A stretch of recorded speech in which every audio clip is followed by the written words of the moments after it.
I mean, I'm going to give props to somebody that none of us thought would even do shit this weekend. Paul Espargaro. I was just going to bring him up. Literally, dude, I was just waiting for us to wrap up in KTM because he got 10th and I believe 9th in the sprint. Yeah. So, and he was in Q2. Yep. I mean, you can't even say he's a part-time rider because he's been mostly doing TV. Yeah, he's an announcer. And imagine Greg White going out and finishing 8th place in Superbike. Maybe Jason Pridmore, but Greg White, nah. pretty impressive. What are your thoughts on what he's done? We've been loving the power of Ducati, but I mean, if KTM can figure out the corner in and the tire life, they would be hard to beat. Yeah, I mean, it is pretty impressive to see what Paul can do for, just jumping out here occasionally, and the fact that, the last time we've really seen him competitive is when he had a big accident and he basically wasn't the same since, and then, became a test rider, but it's good to see him come back and be competitive and just put on a show because some of these riders need a whooping, just looking like, hey, Paul just passed me. I need to get my shit together. But it's also good to see he's out there trying to improve KTM and their package and to show certain things that can be done. But yeah, for going to an announcer and then coming out and still being top 10 is an accomplishment to himself. And it's good to see a veteran out there still doing it. Right. I will correct you. He's not a test rider. He's still a full-time rider. Oh, okay. He's just a filling guy. So he's still getting that full-time money. Okay, cool. All right. What are your thoughts? I don't know why I thought he's a test rider. Well, he's mostly testing and he's waiting for somebody to get hurt and then he'll come in. So that's why you see him in. And I think listen, if you it's tricky because I like to race, so I can't sit here and say if you offer me the money in part time, I'll probably still want to race. But it's not bad if you can have it. But he took. I mean, I think he had to have really liked KTM enough to sit here and say, "Hey, I'm not going to try to go somewhere else. I'll fall back and let these young guys shine. And if you need me, I'll come in because, more, other people are going to be thinking about themselves and want to ride and stuff like that, and maybe gone to a satellite, because he could have gone to one of the Ducati satellite teams back when he left. So one of them would have picked him up for sure. What are your thoughts, Lewis, on what Pole did? And should these? I don't want to bring up Bender, but if he can do it like this, why are not the full-time riders, as far as being on the bike all every round, not doing a better time and struggling because he made it look easy? Yeah, no. In one of the Spanish interviews that he did, he said that he doesn't mind doing this. Like, he actually enjoys doing this. If the situation was right and there was a factory ride available to him, he would give it a lot of thought about coming back and being a full-time rider, because he still keeps himself in shape. He still exercises. He still trains on a regular basis. He does everything he needs to do. And obviously the guy's in shape. I mean, he stepped in, was able to finish 9th and 10th against the 22, greatest riders right now in the world. Yeah, he did better than his brother, who just retired. And Aleix. Aleix is testing parts for Honda, man. He's lucky to just finish the race without the bike blowing up, man. at least Pole is on a legit race bike, it's not and it's been doing well. Like, the KTM has had marginal improvements throughout the year. I mean, one place it never has problems is power. Everybody says when it comes to power, it's the fastest bike in a straight line than any bike there is.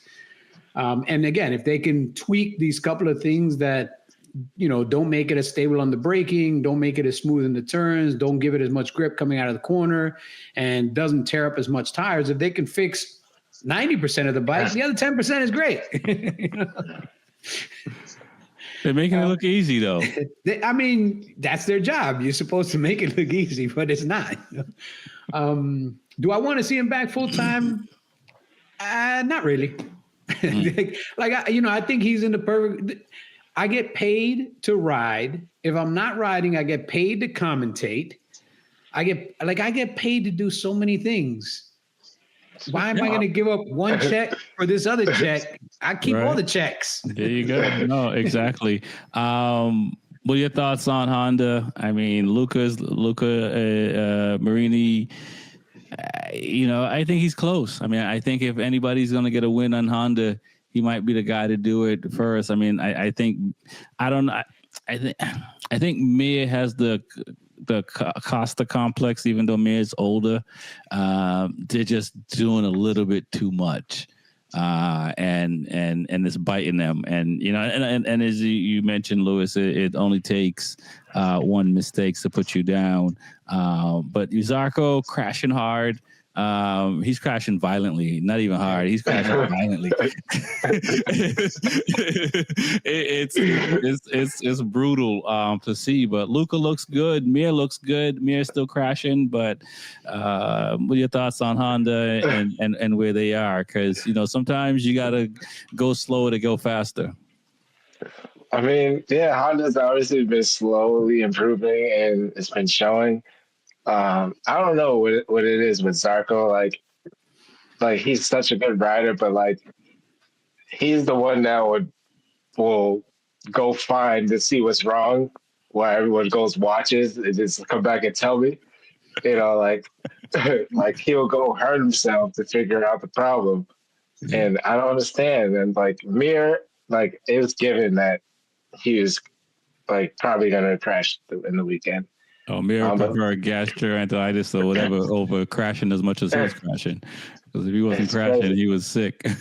But Luca has been looking very solid ever since he came from that 8 hour, and he's basically the focal point on what's going on with Honda. I mean, I feel like they were like, I heard they were tweaking the engine a little bit to get a little more power. So it seemed like the engines were blowing up and stuff like that. But overall, that's like, as a rider, like Luca has been the best. He's getting solid results. But yeah, they're still figuring things out, Mm-hmm. Dear Yamaha, wasn't trying to blow up that engine. Maverick. Engines blow, man. Come on. What are your thoughts, Lewis? I mean, I think Honda is the next bike to kind of step into that top echelon on a regular basis. Zarco started out the year looking like he was going to be like the Honda pilot to beat and everything else. And I don't know exactly what round it was, but man, his suit sponsor must hate him right now because they are deep into the repair budget for fixing his suits at this point, man, because he is just torn up at least, 20 plus suits. Yeah, whatever round after he won. So he won, then he followed up in second place. And after the second place, that's when he started crashing after that. Yeah, man. I mean, I don't know what's going on. I know that he made a complaint that he's not getting all the factory bits that he wanted. But, I mean, the factory is getting plenty bits back. He's just bringing it back in a box. Here's all the bits for your bike because I'm crashing your shit every weekend multiple times. Like, yeah, it's getting bad, man. It's not it's getting worse every single time he goes out. Yeah. Instead of getting better. So I don't know what happened, what the tweak is or something, but he's got to brush all this off and do a reset before he really hurts himself. Because, I mean, eventually these crashes catch up to you. And, he's not a young Thundercat. And it's going to start getting, every morning he's waking up, I'm sure he's getting more and more sore and it's lasting longer and longer. And even, you don't want to take too much Tylenol because then you end up with, what is it that you get from Tylenol? You can't have babies. Yeah, you can't have babies with Tylenol. But yeah, man, it's getting wild, man. And Marini, we've said it a bunch of times, man. Ever since he crashed at the endurance round, he came back a completely new rider, man. He healed up, And now instead of being this overly aggressive guy that's doing things and maybe pushing that little step, he's almost taking in a tempered approach. And that tempered approach is letting him slowly progress and see what he can do without, again, putting it in the kitty litter every weekend. That bike showed him who's boss. He's like, I'm listening to the bike from now on. Yeah. You know what? Instead of me telling the bike what to do, I'm gonna listen to the bike. And if it tells me it can't do that, I won't do that. I'll do something else because it doesn't like that. No. But look at his results, man. Yeah. Top 10. Like, he's reeling them off now on a regular basis. And he's really, the way it's going right now, he looks like he's going to be that guy that starts getting into that top 4, top 5 on a regular basis.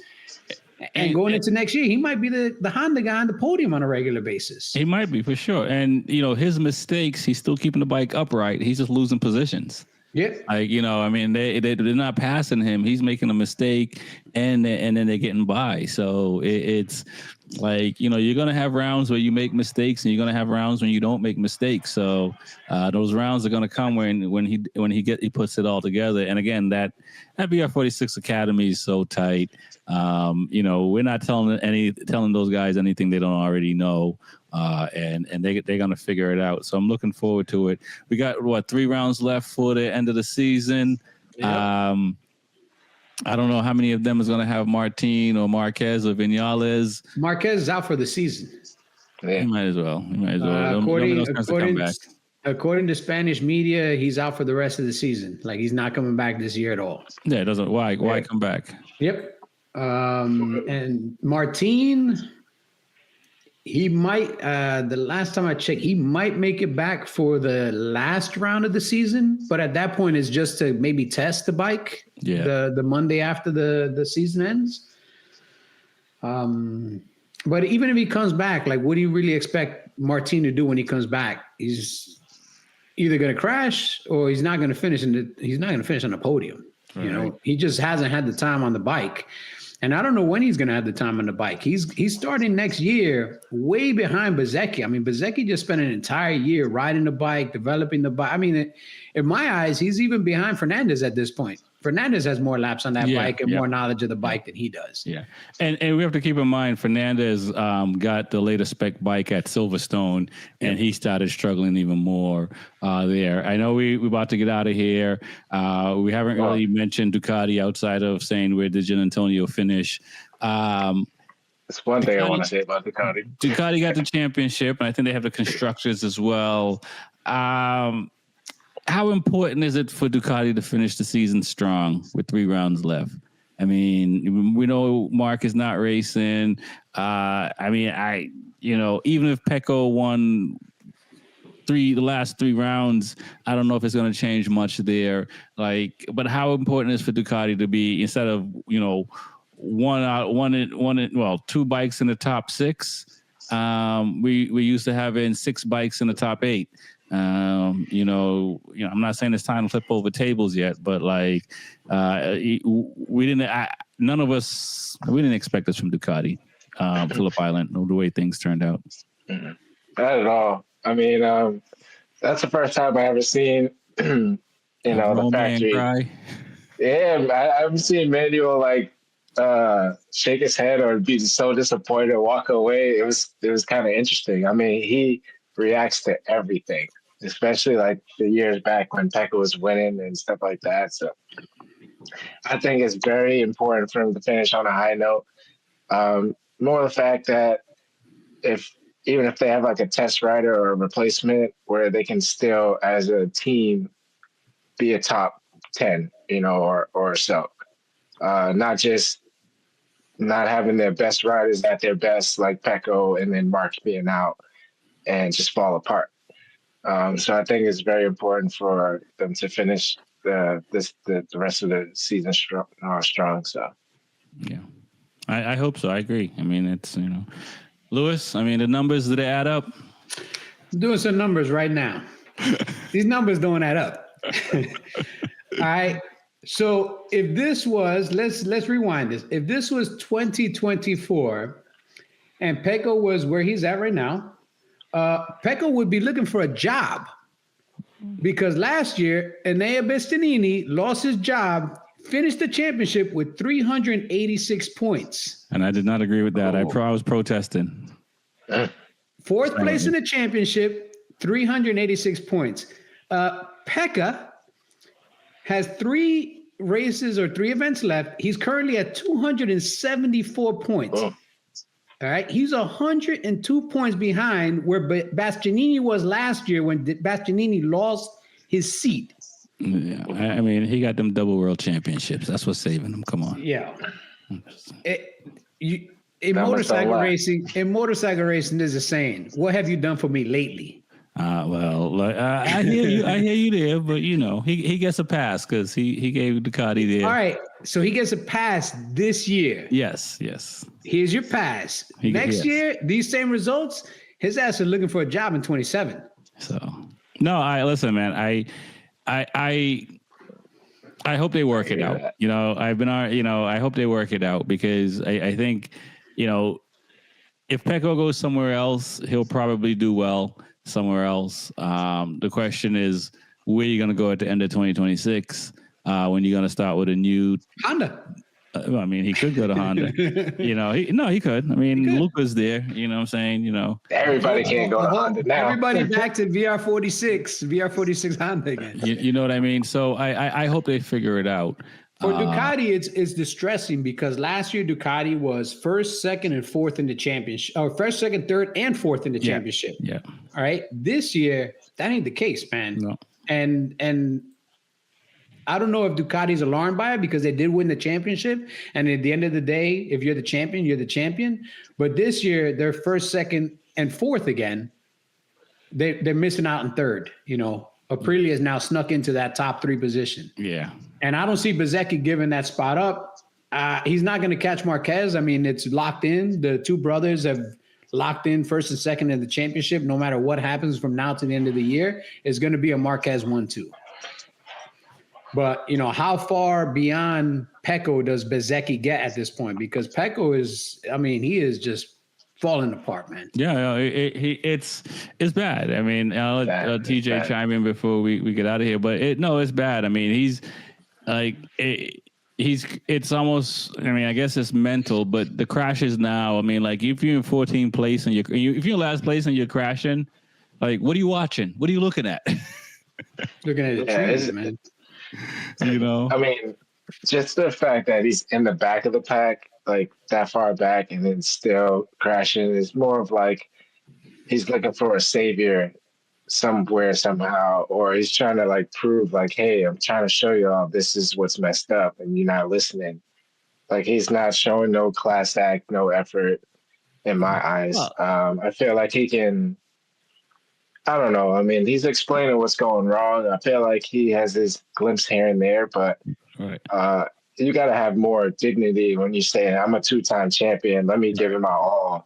You don't want to get hurt, but like, I'll say try to go back to the Mugello days when he actually kept up with Mark a couple laps and show that he still got it. I'll say this in any sport, if your mind is not in it 100%, you're going to be tense, and a little bit of tense is not good on a rigid bike already. And that's that. So it like once mentally, if you're riding stiff, forget about it. Yeah. You know what I mean? Yeah. When he went down, like it was kind of strange how the Ducati kind of just went down in the corner, like the way he lost it. So that's like some questions to ask, but it's just still like, just knowing what he's capable of. Sometimes you don't get, like when you get to that level, it's like you can't give any excuses at certain points of time. Yeah, I feel that. I'll say this last thing. We'll leave it at this. Chantra outperformed Pecco in both races. Crazy. If Chantra beats you, that double world title. Oh, come on. Don't do that. It's tarnished, man. Come on. Come on. Don't do that. Let's not listen. But it is pretty bad. And, we've seen other riders overcome it. We all yelled at Digia, and Digia figured it out. You know what I'm saying? We yelled at Raul is figuring it out. For Bagnaia, I mean, he was crashing out on a 19 bike and an 18 bike and stuff like that, but he had a really good run.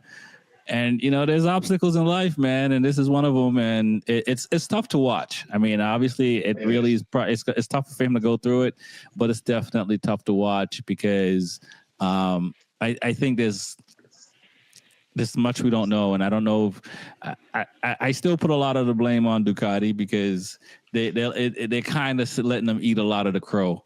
And for a guy that brought you 2 titles, a little bit more outspoken would be nice, and a little less smiling when Mark win would be nice. They should definitely speak up more for Pecco, possibly just to take the tension off of him, like to protect him a little bit. Like I agree with you on that. It's kind of like just because he's a 2-time champ, like he's not doing well. The spotlight is on him and Mark, and they're battling because they're factory riders, and it's hard to take in. We're all human, and he's taking a lot, Oh, yeah. There's no one else really that can interfere. Like Martine's out, and, there's no one else to take that action. They're not really protecting him to... Yeah, and I thought some of us on the show was brutal. The commentators lately, they it's like, he owe y'all money or something. They must be listening to me because they're letting go. Oh, dude, yeah. He's like watching his footage of him crashing and commentating about it. I'm like, you serious? Like, not before his race, you know what I mean? So like. No, they definitely they're giving it to him. It's not an easy one for him, and nobody's letting him off the hook. So it's tough. And like again, we'll see what happens next year because this year is over. Anything else before we get out of here, guys, that you want to say? No, that's it. Back-to-back weekends. Back-to-back race weekend. Let's see what happens next weekend. Another, do we have any predictions? Is the last thing I would say. Aprilia, Ducati. Aprilia, Ducati. I'll say back to the young boys again. I want to see. I see Bezzecchi back up there, but it would be good to see Aprilia back to back again. Ducati. I don't want to be boring, but Alex Marquez is probably going to be in the mix. So I think it's going to be